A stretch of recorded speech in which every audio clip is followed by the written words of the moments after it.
All right, good evening, everyone. We're ready to get started. Thank you all so much for being here. I am so proud of everyone for braving the elements tonight and filling this room. We weren't sure if that would happen. You guys are really committed to your relationships. I'm proud to see that.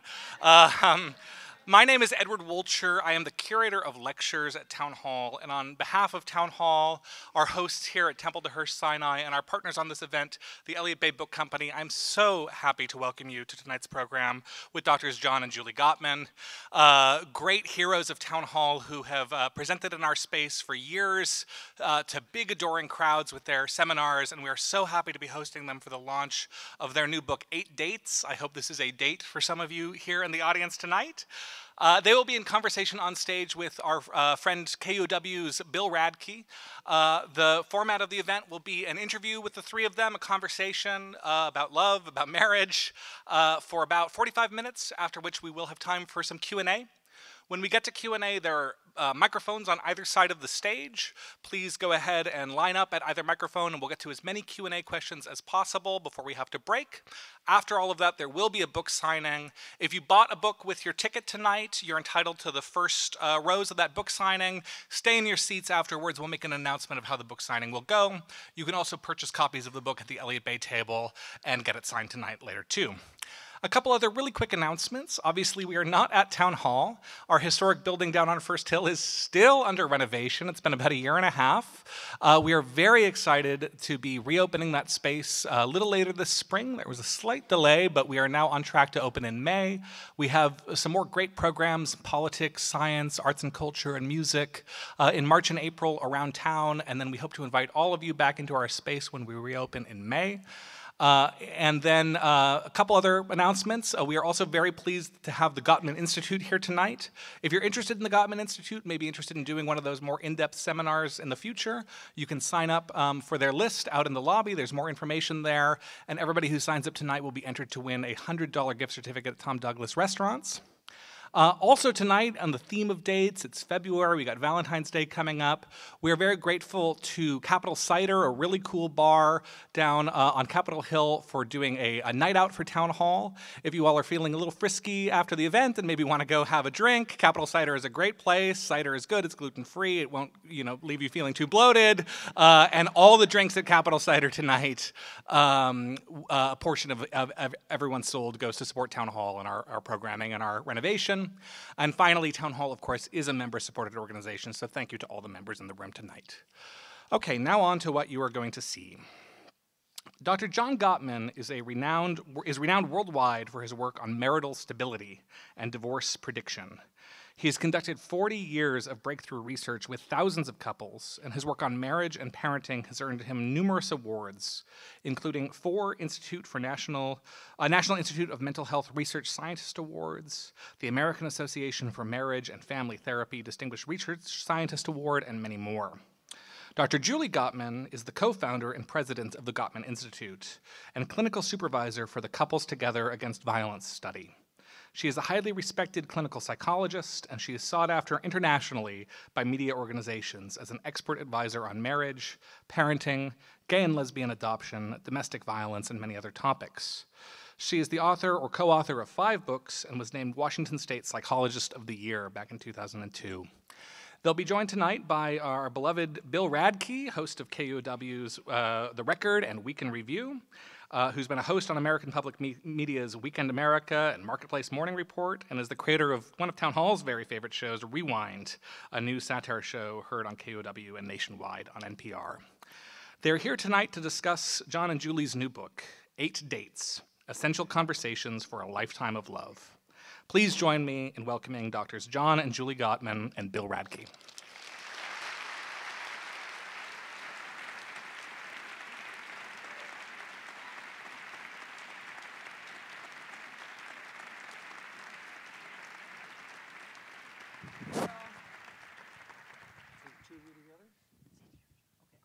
Hi.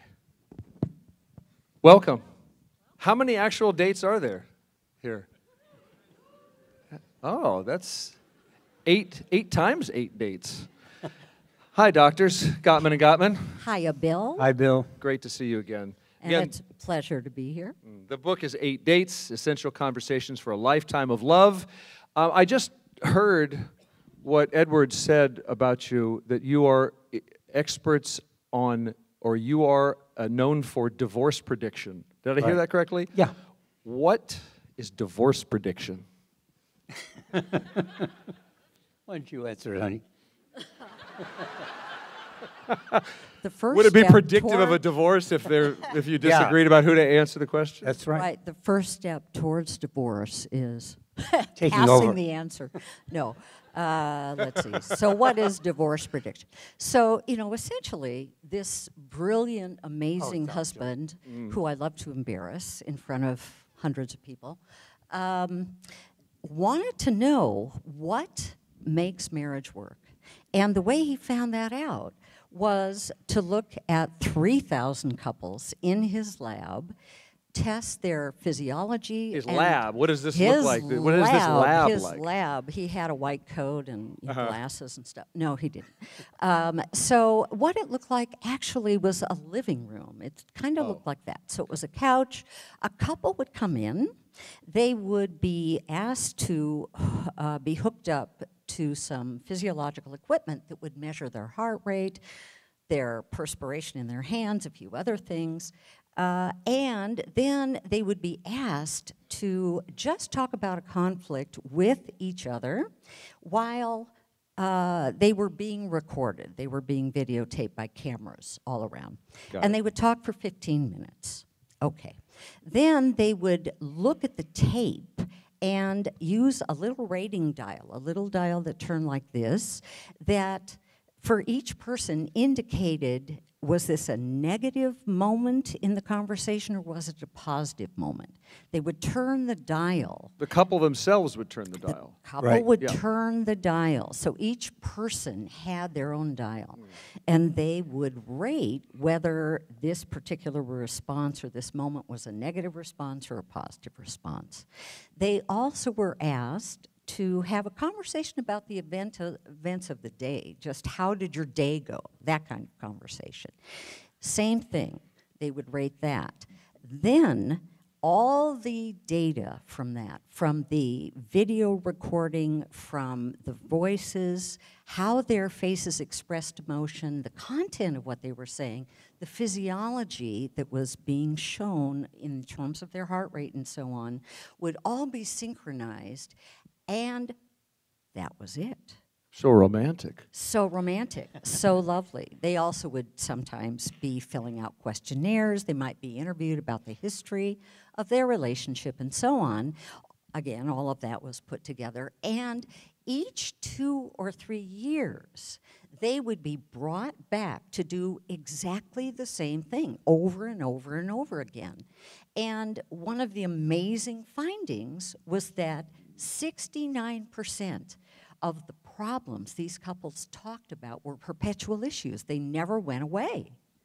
So when they were asked, please talk about a problem, they would pick exactly the same problem, right? It would never disappear. The only thing that changed was their hairstyle and their fashion. That was it. They got older. And they got older and they wore more polyester, basically. And so And they built up more examples of that problem. That's that right. They still had. That's right. And so John and his team, his wonderful colleague Robert Levinson, who did a lot of the physiology measurement, they would analyze all of this data put together over years of time. What were these couples doing? What were they showing on their faces? How were they rating their conversations? How did they answer the questions in the history interview? And basically, did they still care about one another? Did they stay together or did they not? And when all the data was correlated over 3,000 couples, some as long as 20 years, coming back in over and over and over again, it was seen that there were particular predictors that with 94% accuracy, we could tell who was going to end up divorced 6 years down the road, who was going to end up together unhappily, who was going to end up happy, happy, happy 6 years later. And the major effect of that was that Julie and I never got invited out to dinner. The couple Ever. that knew too much. Yeah, we knew too much. Anybody a good cook out there? So when you boil it down for us, what were you looking for? How did you know that they were going to get divorced or be unhappy? Or You know, we really didn't have a clue. So when Bob Levinson and I started doing this research 45 years ago, we had no hypotheses. We didn't know that we were going to be able to predict so well. We were just curious. Bob's relationships with women and my relationships with women were really a disaster.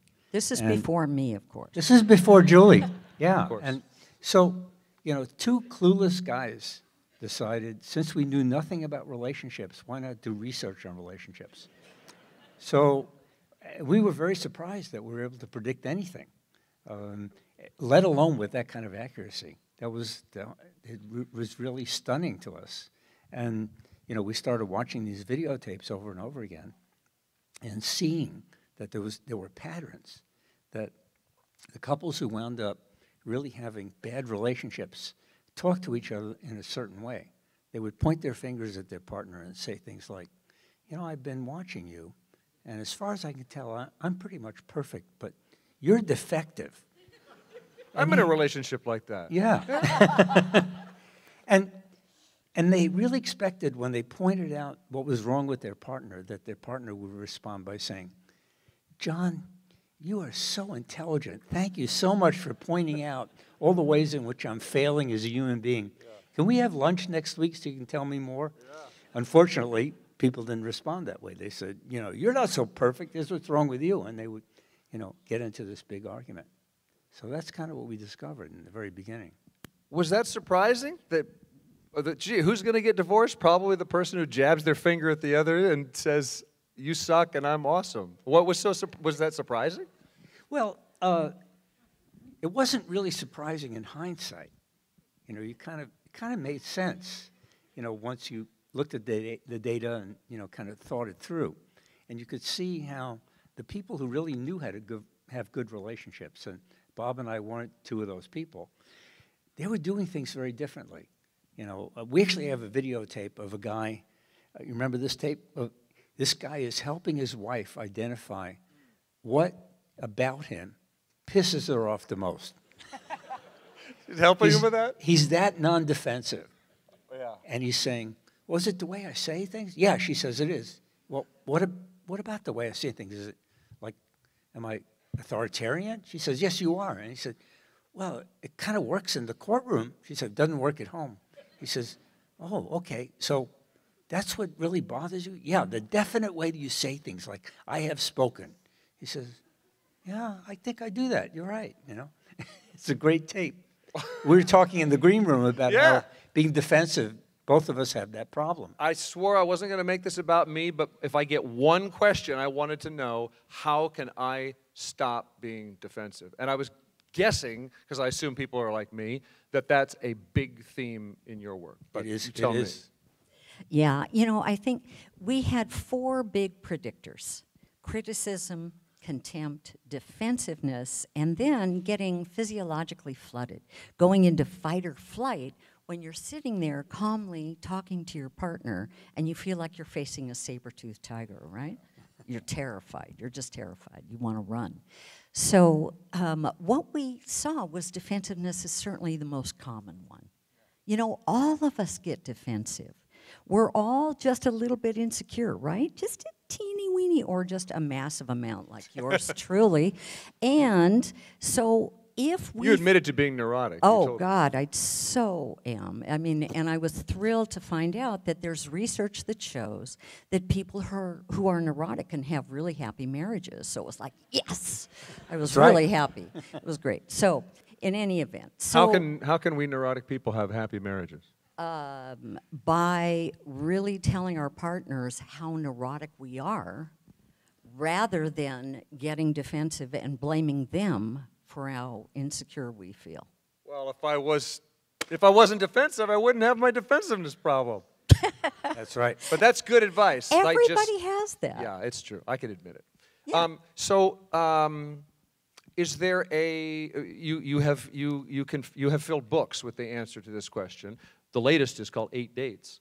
But is there a number one reason for? We've been pairing off for what, 10 or 20,000 years or something like that? How can it be this hard? Why are we getting it so wrong? It's a great question. Why do we need advice? We all, like our ancestors have done this, right? Yeah. Why is it so hard? Well, let me take a stab at that. Sure. You know, one reason, I think, is that what we are looking for is perfection, right? We have a romantic fantasy, and that's been fed by Hollywood movies, by romantic fairy tales, and so on, that we should have the kind of relationship that, you know, the stars celebrate in the heavens, right? Right.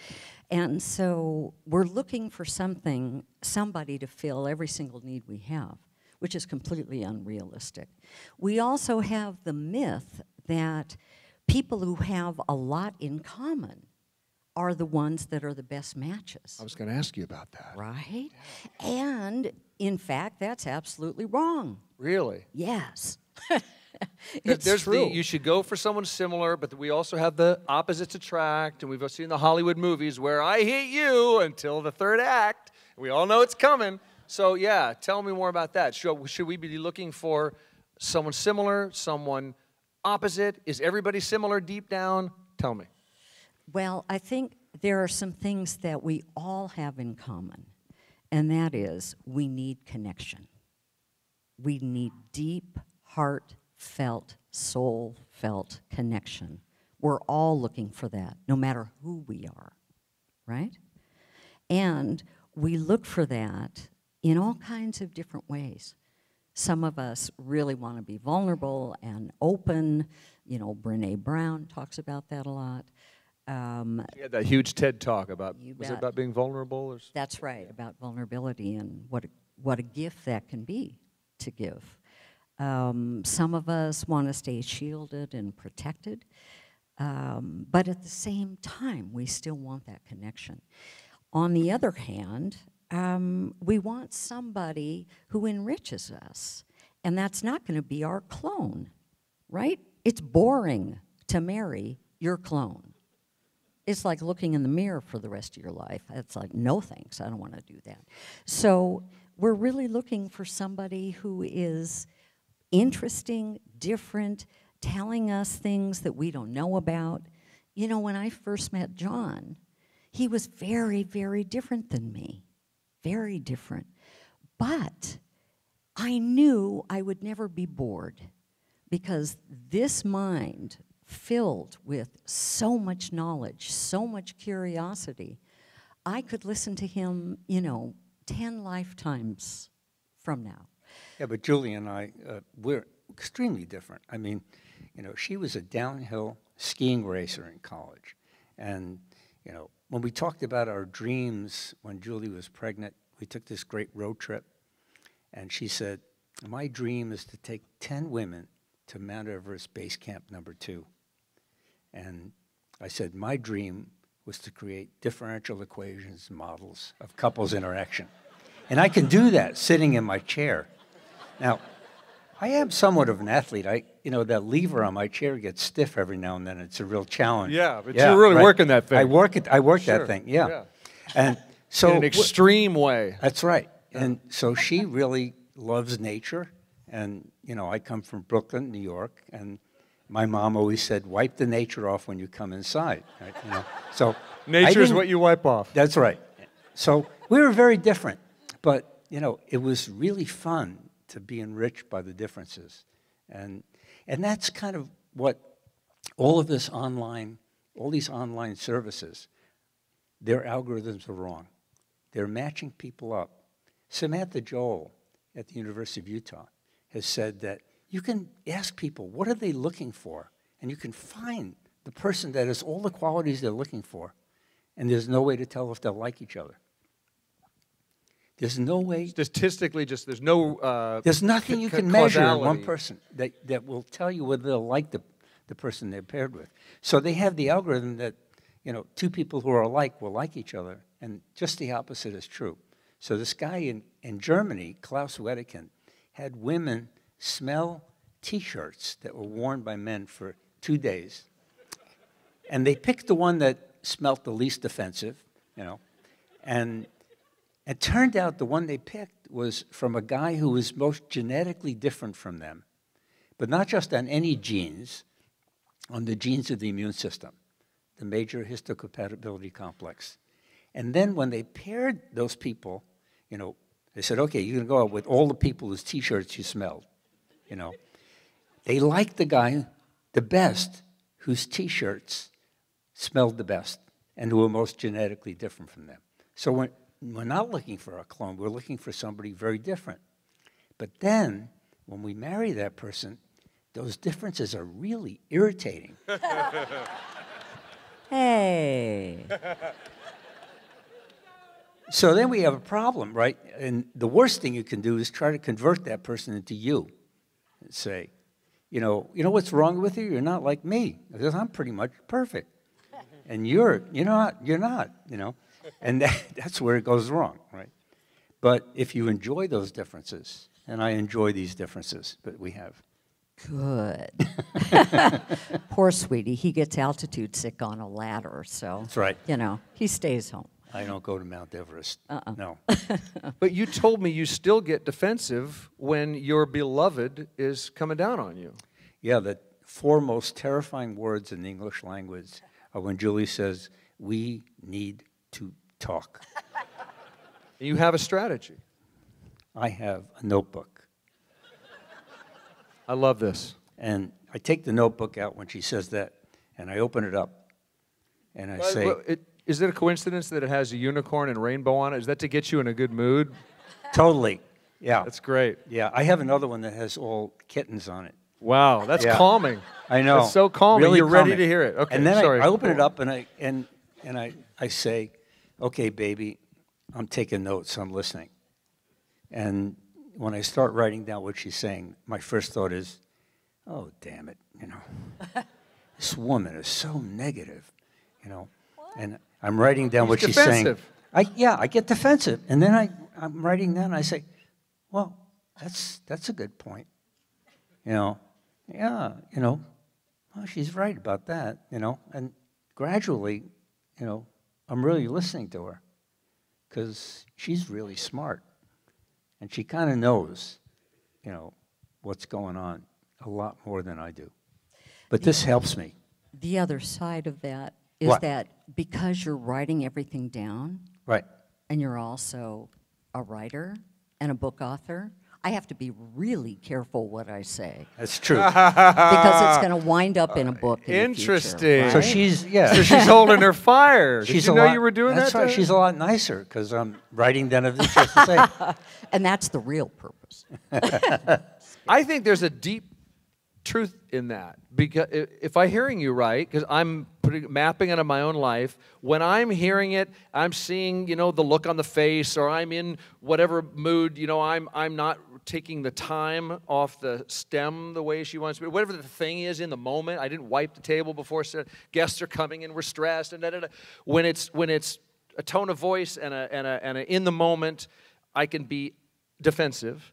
But honestly, if I were to write down what Sarah is saying, damn if she's not right, right? So if you could be objective, is that the idea? If you can just take it in as information, like you're just telling me something. Is that the idea? Well, let me mention something. Okay. I wouldn't necessarily call it objective, in that what you're really trying to do, you know, it's not just abstract information. What you're trying to do, and this is so very hard, is to step into your partner's shoes and see what they're feeling, you see. And the best way to really describe, if I have a complaint, the best way for me to share that with John is to tell him what I feel, to describe me, not to describe him, not to describe the personality flaws or you're so this, you're so that, but instead... What's an example? What are you saying that's about you, but he's defensive about it?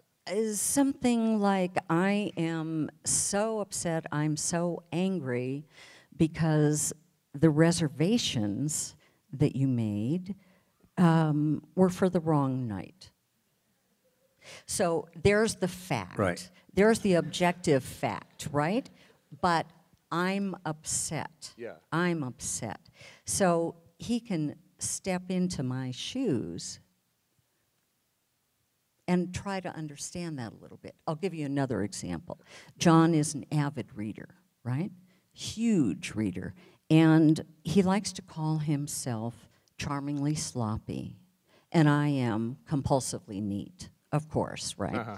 So what that means is that the pile of books next to the bed grows by feet every week, to the point where climbing Everest is safer than trying to make the bed. Uh-huh. And so, so I might say to him, sweetie, will you please clean up your books? And I'll say that, a number of times, and it doesn't happen. Okay, he's busy. So I might get to a point where I finally say, I am at the point where I'm going to start screaming. I'm so furious. It hasn't happened yet. Will you please clean up? And I say it. She says that after she says, in that we need voice. to talk. Yeah, yeah. And then he's terrified and he cleans everything up. And it's good for another 3 weeks or so. Yeah. And you're not defensive about that?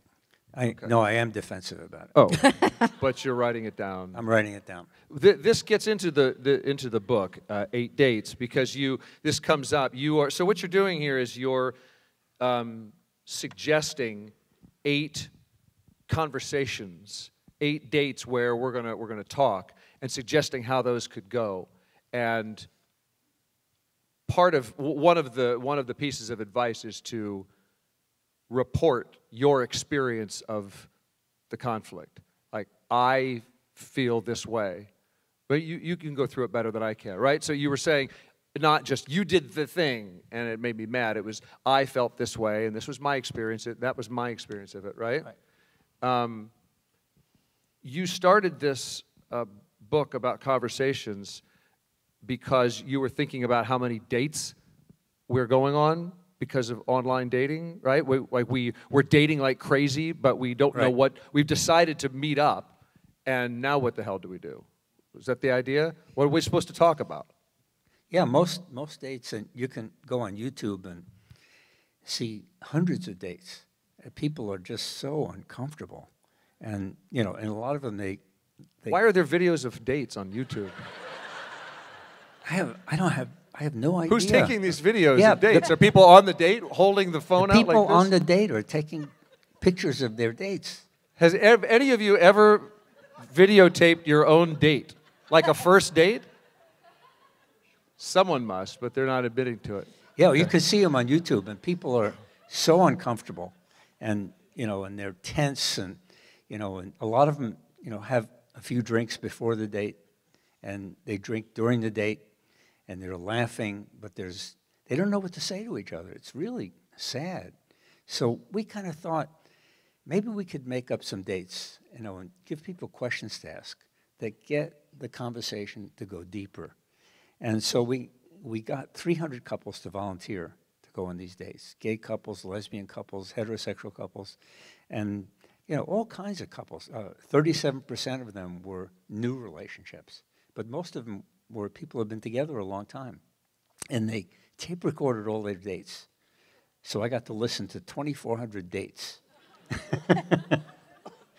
What did you learn? It was really interesting. A couple of our dates were just complete duds. They didn't work. But most of them, people really got into these questions. They prepared for the dates, and they started going very deep. Like the first date, which is about trust and commitment.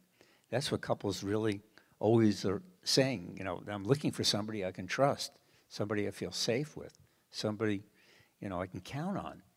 So we had people talk about, well, how did your parents show one another that they were trustworthy? How did they fail to do that? How did they show one another that they were committed to the relationship? Or how did they fail to do that? And what about you guys? what's the story in your relationship? People really got very involved in that conversation. Right. So, every date these are not meant as conflict discussions. They're not meant to solve problems. They're meant to really understand who this person is. And, especially for people who've been together for a long time, you may have had kids, you're working, a lot of you are two-career couples, you're so darn busy. There is research out there that shows that folks now have maybe, after they've been married for quite a while, 35 minutes a week of talking to each other. That's it. And most of that is a list of errands, right? So what we wanted to do is to help people, especially either getting to know one another for the first time or people who had been together but so busy they lost touch with each other, to open up who are you now, and do so in a way that was both fun, that was interesting, that wasn't about conflict, but rather was about, what is the history behind your thoughts about money and how you treat money? What are your feelings about creating trust in our relationship? What's really going to help you do that? What can I do to help you feel more trusted? What are your thoughts about being parents? Do you want to have a child? Do you not? If you already do, what is it that you're most proud of in terms of the parenting that you've done? What mistakes do you feel maybe you've made? And each date is something that just, suspends judgment. There's no judgment, there's no criticism. It's all about, tell me how you've evolved over time. Who are you now in terms of these different issues like sex and intimacy? I think we wanted to set fire to curiosity, because it seemed like, and there was a study done that Julie's referring to at UCLA where they put cameras and microphones in couples' homes, dual-career couples, 30 of them, and they found that they were hardly in the same room together in an evening, and that they hardly talked to each other during a week, and they didn't talk about stuff that was really deep, or they didn't have these great conversations. They were just talking about how to get through the infinite to-do list that they had. Logistics. Right, logistics. So that's what we wanted to do, create curiosity again with these questions. Exactly. Do you remember this New York Times piece that blew up online about, I'm already getting nodding, 3 years ago or so? It was called, like, if you want to fall in love, do this. Or something. Fall in love with anyone, do this. Mindy Sue Catron, I interviewed her.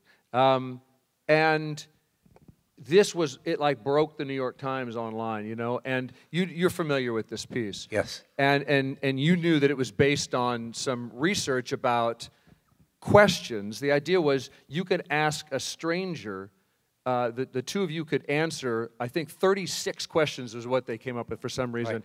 And basically you could, any two people could fall in love. Is that about capture it? I think you're right. It's Arthur Aaron's research. Yeah. And it also involves staring into each other's eyes. Remember that part? For a long time. So what do you think of that? Could any two people have a successful relationship? No. Bunk. I mean, for one thing, we have seen in John's research, as well as the divorce rates in this country, which are still hovering around 50%, that not everybody can have a successful relationship. Maybe we're just obviously. doing it wrong. It could be that person. Well, Don't buy it. Maybe. 33 years ago when I moved to Seattle, I decided, University of Washington wasn't starting for a while, so I was gonna answer every personal ad in the weekly, and I dated 60 women in 2 months. That's all I did. I had 60 dates in 2 months. And Julie was number 61. Is that right? Yeah, she was number 61. But those 60 women, I remember, I thought it was really funny a lot of times, and What was funny? what I said, on a date, I remember this one woman, I talked to her on the phone, and she said, why don't I tell you some things about myself, and then you tell me some things about yourself? I said, okay. So she said, I'll start. I'm on a softball team, and most of my friends are lesbians. Now you tell me something about yourself. And I said, I'm a lesbian. She didn't think that was funny at all. No, I know. Come on! Yeah, come on. So, but with Julie, we talked on the phone for 4 hours. Remember, my ear was hurting, and we just laughed, easily with each other. I had no idea what she looked like. Yeah. And so, we decided to meet, and I'm sitting in this coffee house, and this woman comes in, and I go, I hope that's not Julie. It wasn't Julie. And another woman came in, and I said, I hope that's not Julie. It wasn't Julie. And then Julie came in, and I went, I hope that's Julie. It was Julie. Uh-huh. But that's like it happened really fast. Yeah, that's this dreamy. We were but talking for 4 hours immediately, and they looked she just was like I hoped, and happily ever after. But she was number 61. Yeah, okay, but I had a database. But, okay, but in the first, yes, you had a love lab going. Right. But anywhere I in the didn't know I was 60s being filmed, actually. But were there any others in the 60s that also were fantastic to start, and that turned out to be a mirage? No. Really? It's just that obvious to you? Is it that obvious to you guys? I mean, I've heard everything on the map that you just know, and it should be easy. And I've heard opposites attract. No, we fought like cats and dogs, and I might have heard it all. So you tell me. You're the experts. What else? We're going to take questions here before too long, but what do you want to make sure, in case I forget to ask or we don't get asked, what do you want, what's something that each of you want this crowd to walk away with tonight? In terms of finding the right person? It could be finding the right person, or you write about, because you write about successful relationships from for first 8 dates to these could be conversations that old married couples have.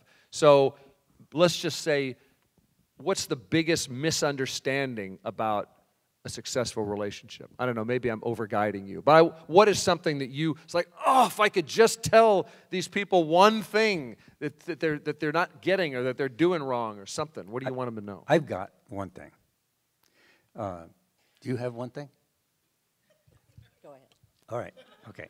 Well, she's probably, going to have something better than what I have. Yeah, she's so perfect. She's very smart. Yeah. Well, when I first started talking to reporters about the research, I always got this question like, can you break it down to one thing? That's kind of what you're asking. And at first I went, no, I can't. But then, I thought, this is really a good question.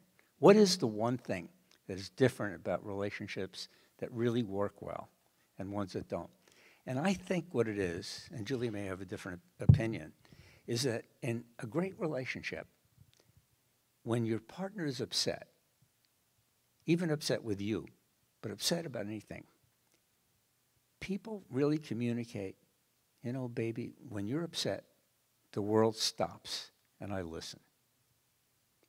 And in relationships that don't work, it's the opposite message. People are saying, when you're upset, especially when you're upset with me, go away. I don't want to hear it.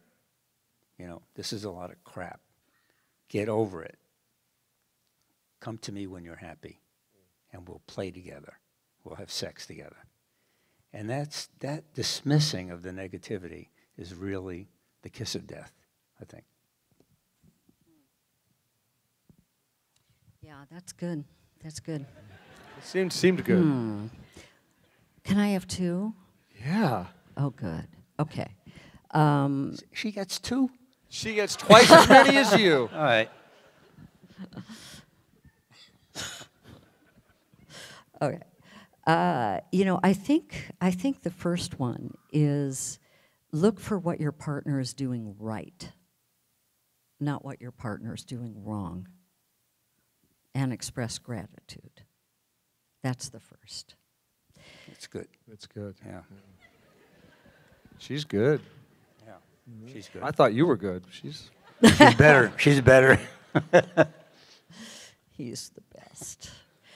I think the second is listen to your partner's dreams and try to support those.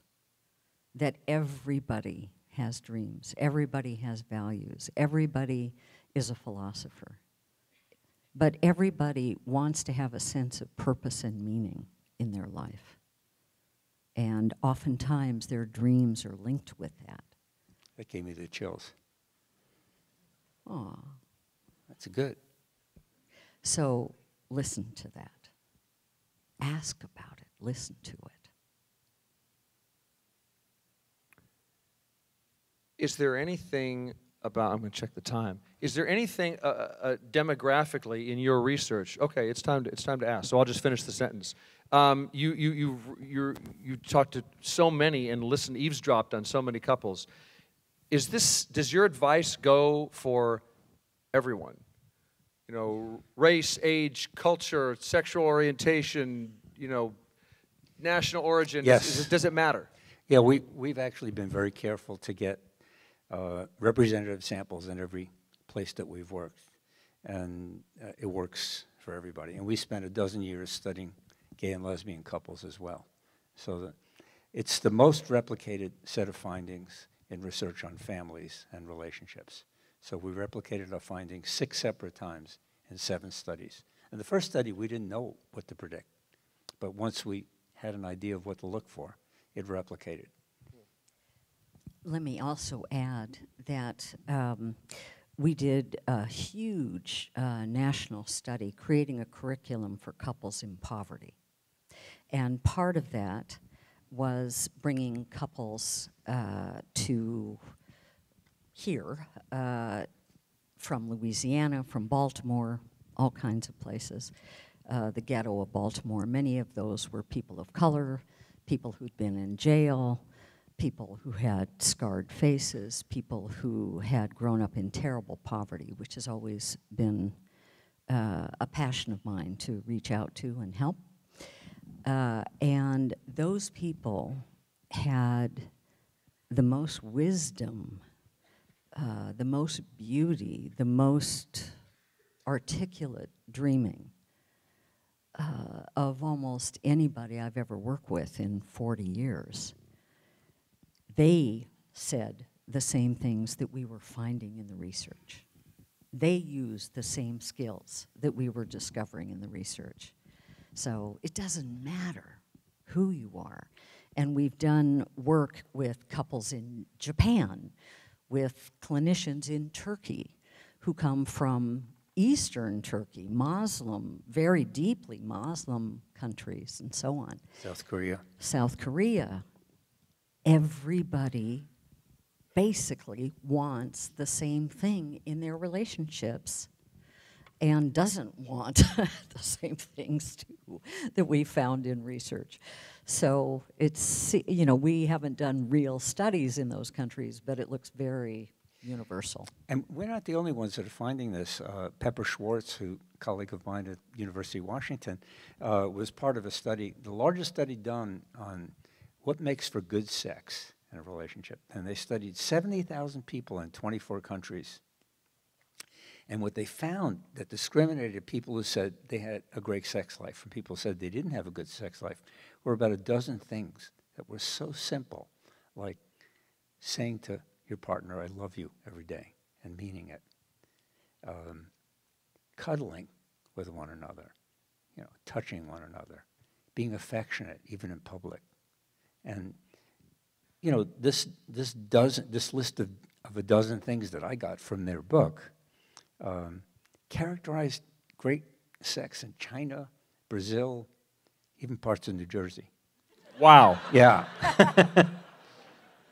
So it looks like these principles are pretty universal. Shall we take questions? If you have a question, we've got 1, 2 microphones here up front. I can ask one more while we wait. Or maybe we don't have to wait. Yes, you ready to take a question? Sure. Okay. Hi.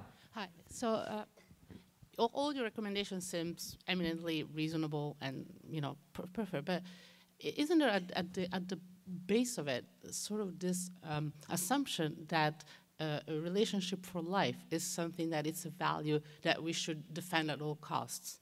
When we know that humans are not necessarily monogamous, and isn't it something that in a lot of research is sort of building on how to fix problems rather than to say, well, we really shouldn't really try too hard. Are we trying too hard to some sense to fix something that is not necessarily part of our nature? It's more of a choice, but it's not a value. So you're saying monogamy for life? Yeah, yeah right. Maybe so there is a lot of research done to support that rather than to help people to break out, for instance, rather than stay together. What do you think?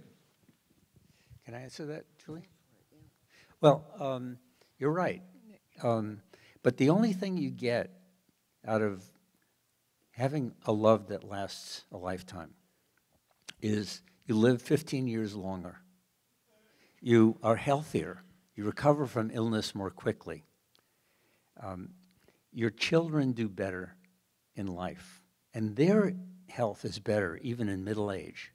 So that it looks like, although it's difficult, if you can really have a real love that lasts for a lifetime, your life is much, much better than if you are alone. And people who are alone on the planet, everyone on the planet, die very young, and they are very unhappy. So I think it's worth the effort to try to have a love that lasts forever. Let's go from side. Is that happy with that answer? Let's go over here then. When you were doing the date study, you said that you sent people on dates that were recorded and some of them didn't work out. What were those dates? What were the topics of those dates, and did they make it into the book? Yeah, the dates that didn't work out, that were duds, we dropped them. They just weren't good. So we asked people to talk about work, and they're just really not interesting. But when we had people talk about, we changed it so they would talk about work and money, and not so much what their attitudes were about it, like they wanted to work hard, but what was it for? What did it mean? What were the meaning? What was the meaning of money to them? How much money was enough money? And what was, what were they making money for and why? And how did that relate to how their parents thought about money and work? Then that date really came alive, and curiosity came alive. Is there anything that you've learned in your decades of research that would help Republicans and Democrats in Congress get along? No. But they love each other's pheromones, right? Oh, God, I hope not. A diversity? I don't want intermarriage. That would be deadly. Let's see. Is there anything that we've learned? Okay, so let's take that seriously. Well, empathy. Empathy. Let's see, when was it? When did I write that letter? I remember. After November of 2016, I think it was November, 7th? Something like that, at 3 o'clock in the morning. You can guess which side I was on. I wrote a letter to our local paper, and the emphasis of that letter was that we have got to listen to each other. We have got to listen. We have got to try to put ourselves into the shoes of the people who supported the candidate who won who are they? What are they experiencing? What are they going through? How are they struggling? What is their distress? We have got to listen to them. If we keep condemning them or they condemning us, I mean, you wind up where we are now, which is even further apart than we were before. So if there was anything that could come from our research to the joining of two parties, at least to work together, it would be that, to try to listen and understand one another. Yeah, that's a definite theme in the book. Yeah. Dr. Gottman, I was born in New Jersey, and it's so much worse than you can imagine. My wife and I are extremely playful with each other when we're out and about. And it actually got to the point where a couple of people would stop us as we were walking by saying, "You two seem so happy," which leads me to the question of playfulness. And are most couples really that miserable? What are your thoughts about playfulness? Yeah, I've just written a paper that is based on analyzing the relationships of 40,000 couples. And we have a relationship checkup website that the Gottman Institute has developed, and Julie and I have worked on. And all of these 40,000 couples were about to start couples therapy. And what amazed me was that we actually assessed fun and play as part of this assessment. 80% of the couples in this group of 40,000 couples, and they included gay and lesbian couples as well, said that there was no fun in their life anymore. 80%. Fun had come to die in those relationships. And, I think that's really dramatic. So if you've been able to maintain fun and play in your relationship, you've accomplished a major thing that is very difficult for a lot of couples. Why? So we have a date on, I don't know why, but I think people just start ignoring their relationship. Once they're committed to each other, they say, okay, well, I've got her, I'm done. Autopilot. Yeah, autopilot. I got these other projects. That's right. I want to work on my career. I'm involved in my children. I'm involved in my community. I volunteer. I'm full. My plate is full. And they ignore romance, passion, and especially play and fun and adventure. It goes to die in a committed relationship. Can I mention something? Can I add to that? I think about, for example, all of the men here. Think about how you were raised. Were you raised with the values of play, that you should play when you grow up? How many of you were raised with that value, that it was a good thing to play? Okay, one, A small minority. two, A minority. it's a tiny minority. How many of you were raised with the value that you should be a good provider, have a good career, be as successful as you can be in work? There's going to be a lot more, right? For women, how many of you were raised to be playful and free as women growing up? Small Good. minority. A few. A few. How many of you were raised to think about having families, raising children, or having a career, or having both? There you go. So that's where play went, right? So it's not valued in this culture, not the way work is. Not the way work is. We are raised to believe that we have to work hard, work hard, work hard. And I think in particular because we went through the Great Recession, quote unquote, the Great Recession, in some places depression, people are much more insecure now. Economically, many people have to have 2 jobs in the family, 3 jobs in the family sometimes to make it.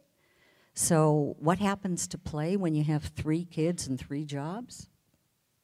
When, right? So it's hard. We have to make it a priority.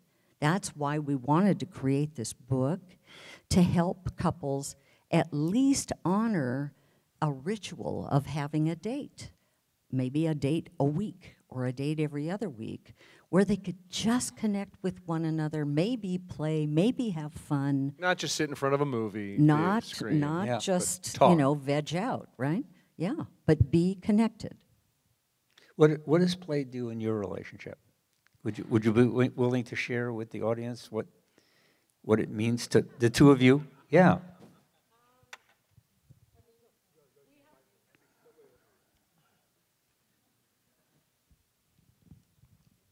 You're married to that guy? Okay. Jersey. All right. I'm married to Jersey. We have fun. We're silly and simple, and we just enjoy the little things and make it fun. Wonderful. Yeah. That's And great. why is that important? Because it brings me back to joy, finding joy. And when it's there and present all the time, it's effervescent. You just be joyful. Thank you. Beautiful. But he's not perfect. But I love him. You don't have to wait for perfection to have fun. We got married in Vegas with an Elvis impersonator. I think that started the right. Yay! Is that related to coming from New Jersey? Totally. Hi. Hi. Thank you. I feel badly because I've given a quote that you've made about 20 years ago. After 3 years of a committed relationship, only about 10% of couples are still happy. Do you still support that? And the question I would like to ask, though, is about relationships. I'm a clinician. Is the childhood. How much do you think the childhood, I have a feeling it plays a major role in successful potential for relationships? The childhood. Thank you. Okay. Good question. You know, certainly childhood does play a role in the sense that, you know, nobody comes from a perfect childhood. Everybody has baggage. Everybody has some kind of emotional, you know, difficulty in childhood for the most part, and, you know, unless you're a very lucky few. And sometimes we bring that into our current relationships. It can manifest through difficulties, through distrust, through fears, through anger, you know, all kinds of things. On the other hand, what we've really seen is that there are also many, many, many people who have terrible emotional backgrounds, and yet they also have beautiful marriages.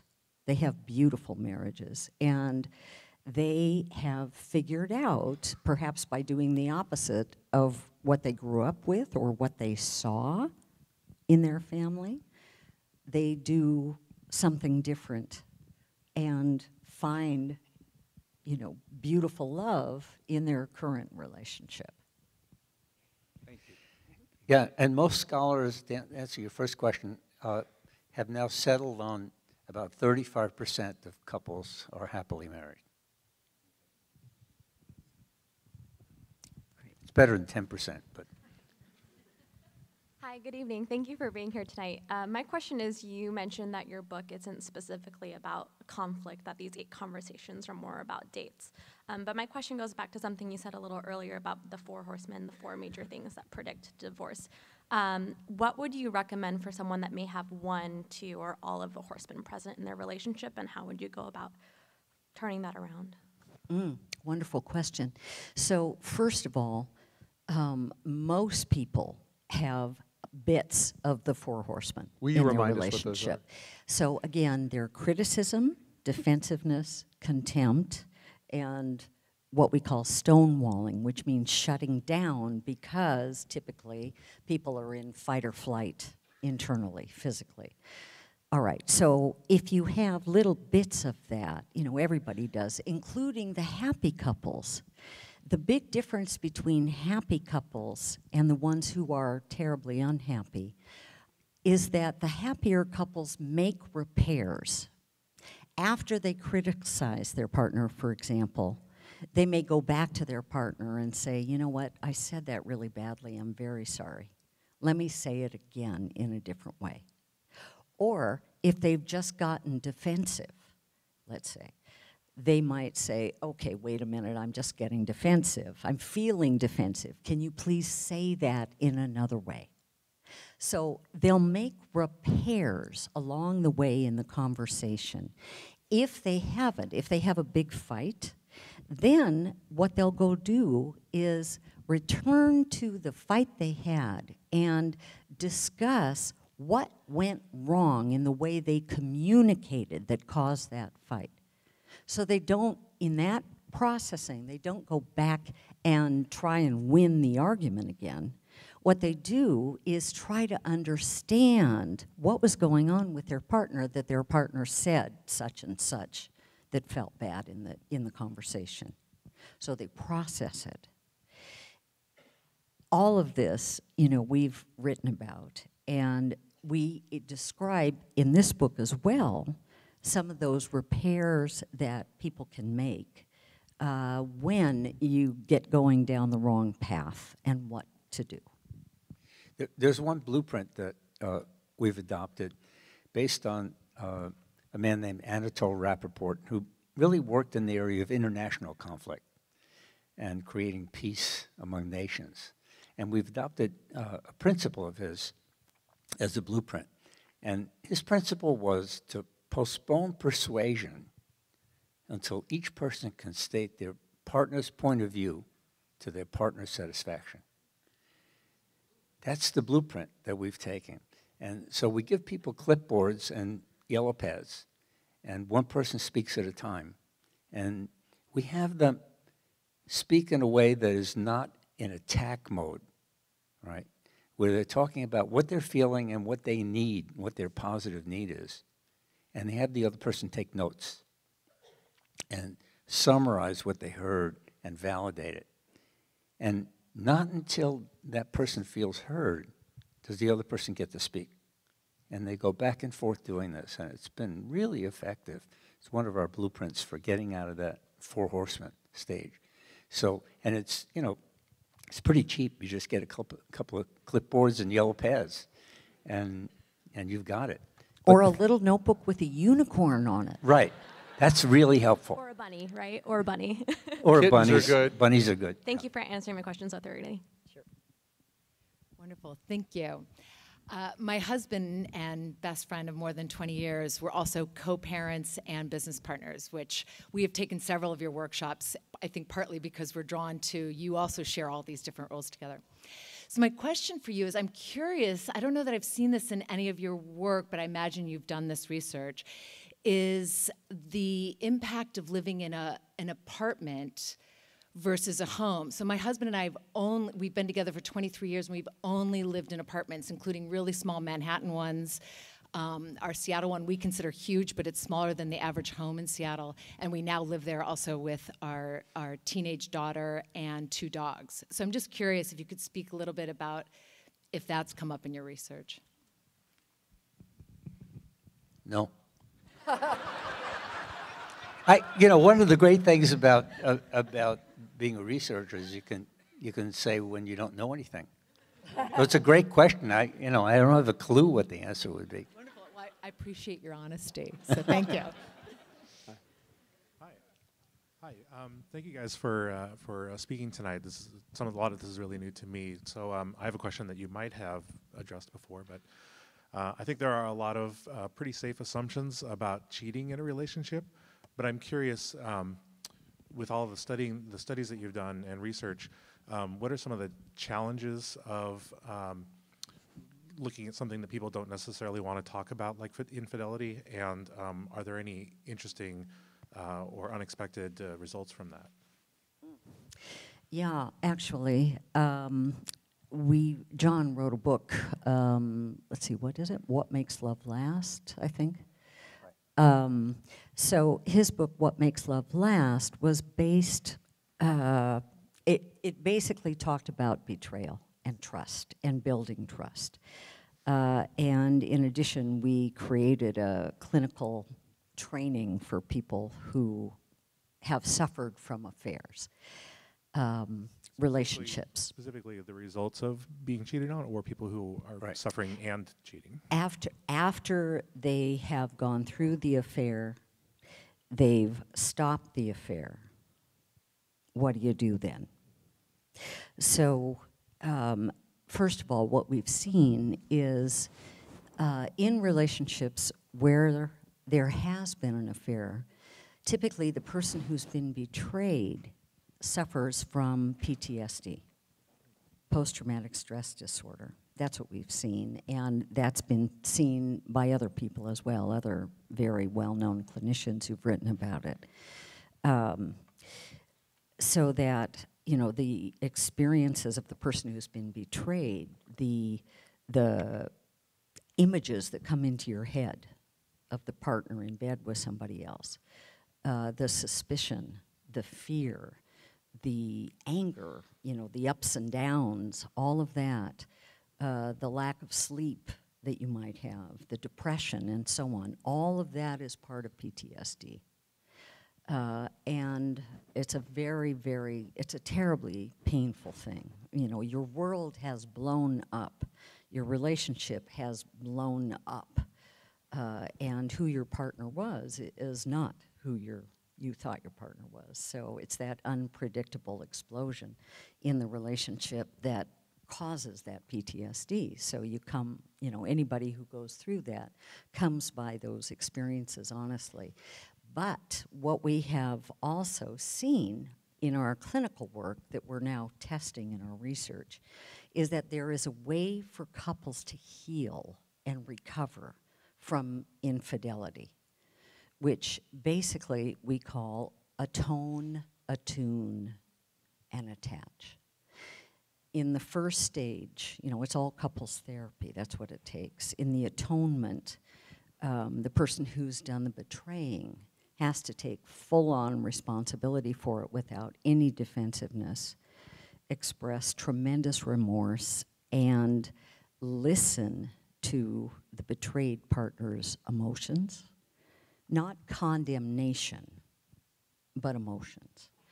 And the person who's been betrayed can ask questions of the person who's done the betraying, any questions. And those need to be answered truthfully and honestly. So there has to be transparency, and that can take quite a long time. Attunement follows that.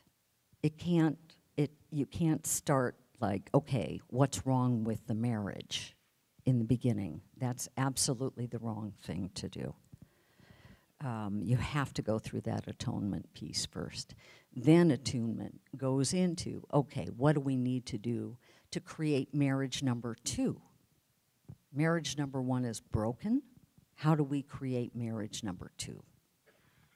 And that's where you learn, you know, a lot of the things that John and I have created in terms of how to have a healthy, successful relationship. So it's almost like a remapping of your relationship. And then attachment is the last stage, which goes into deeper intimacy and returning to that intimacy again. Quick follow-up. You said all questions answered truthfully. Are you saying, do you tell couples you have to be honest 100% of the time? Or do you ever think a little lie, a little withholding, a little deception is better for a relationship than 100% honesty? And then I'll take yours. Honesty is the best thing, I think. Complete honesty. Well, you know, as David Barry says, when your wife says, "Do I look fat in this dress?" the only socially competent response is to fall to the floor and pretend you're having a heart attack.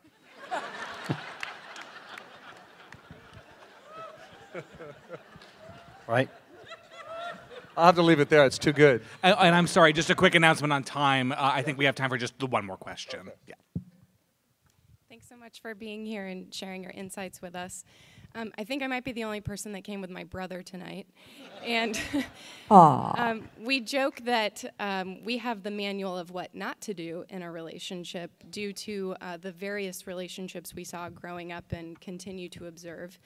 And I'm wondering if you can talk a little bit about addressing the fear of people who maybe don't have really any good examples and the fear of making a mistake and committing to the wrong relationship. So how do you know when it's actually the smart decision to marry somebody versus not, when you've gotten past some of that initial, oh, we like each other, this is great, to really making a good decision for yourself? That's a wonderful question. I think, one of the best things is to think about, are you there for me? So as you go through time, dating this person, going through different states yourself, different stresses, maybe getting sick with a cold or the flu, is that person there for you? So is that person there when you're down and depressed? Is that person there for you when maybe you're sick and you need orange juice? Is that person there to celebrate your triumphs? Is that person really there for you? That's how we build trust, slowly but surely. If you are unhappy with something in the relationship and you describe your unhappiness, the feeling about, I really am uncomfortable when you come, to our dates a half an hour late. That really scares me. How does your partner respond? Do they just get defensive and say, well, I just am busy at work, blah, blah, blah, blah, blah. And they don't have any empathy for you? They don't ask you how come that's upsetting for you? They don't try to understand. Well, then they don't necessarily want to be open to changing their behavior in order to help you feel safer. Okay, well, that's a little red flag. So you want to find somebody that isn't going to 100% be there for you, but tries to be, and if they can't be, they take responsibility for it and for how you feel. Thank you. Yeah. Thank you all for coming tonight. Again, the book is 8 Dates, Essential Conversations for a Lifetime of Love. Doctors Julie and John Gottman, thank you so much. Thank you, Bill, for being here and being a great interviewer. Always enjoy it. Thank you. Thank you so much. Bill Radke, everyone.